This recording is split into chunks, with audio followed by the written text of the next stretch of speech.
From Kansas State University, this is Agriculture Today, and I'm Charles C. Craig. Planting season is off to a cold and wet start for many Kansas farmers, and with that may come some disease problems. A row crop disease specialist with K-State Research and Extension, Doug Jardine, explains some plant health disorders that can occur when emerging corn is either damp or cold for a prolonged period of time.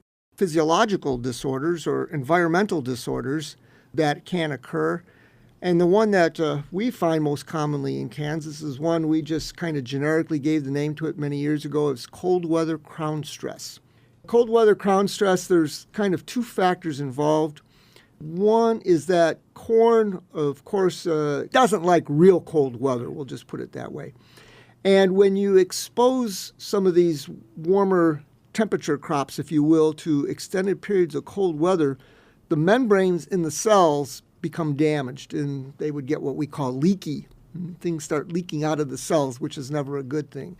And the common name that we would call that is chilling injury. And it happens in a lot of different crops for different reasons, but it can happen in corn. There is an importance to where your corn genetics come from geographically when it comes to how your corn hybrid reacts to these conditions. So you get this chilling injury combined with this sort of oxygen deprivation, again, for several day period of time. Depending on the genetics of your corn it has, it can cause that crown area to become extremely darkened. Corn germplasm that comes maybe from what we would call southern germplasm, that's meant for the more warmer climates of the U.S. and other places, tends to be more susceptible than what we would call the northern germplasm. So if the breeding lines originated in Iowa or north, they're going to be more tolerant to this problem, and if they originated in Kansas or farther south, they're going to be more susceptible to the problem. Jardine explains that this cold weather crown stress could open the corn crop up to other disease problems later on. Typically, it doesn't kill the plant. Oftentimes, the plants recover. They may be slightly shorter in stature than other plants, but they'll go ahead and grow and produce an ear.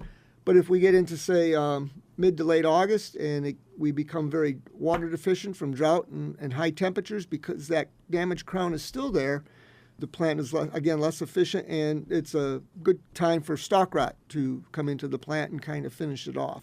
That was K-State Research and Extension row crop disease specialist Doug Jardine on potential corn crop problems resulting from the recent cold and wet weather. I'm Charles C. Craig, and this has been Agriculture Today over the K-State Radio Network.